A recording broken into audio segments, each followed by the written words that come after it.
ఇప్పుడు నువ్వు అమ్మాయిలాగా సాంప్రదాయంగా ఉన్నావు. అవును, ఏదో లంగాలని ఓణీలని మా చెల్లి దగ్గర వివరాలు అడిగావంట. చెల్లెలా? అవును, నేను నా చెల్లెలు కవల పిల్లలం, ఒకే విధంగా ఉంటాం. నా పేరు హేమ, తన పేరు హోమ. హోమానా? అవును, నేనిక్కడే లోకల్లో చదివాను, కానీ నా చెల్లెలు ఫారెన్ లో చదివొచ్చింది. తాను ఉన్న కల్చర్ కి స్లీవ్లెస్ షార్ట్స్ అని కాస్త మోడర్న్ గా వేసుకుంది. అది చూసి ఏదో కామెంట్ చేసావంట. అవును, ఆడపిల్ల చీర కడితే మగాళ్ళు చేతులెత్తి దండం పెడతారన్నావంట. అన్నావా? యా.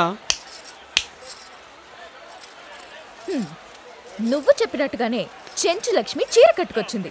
చేతులెత్తి దండం పెట్టు.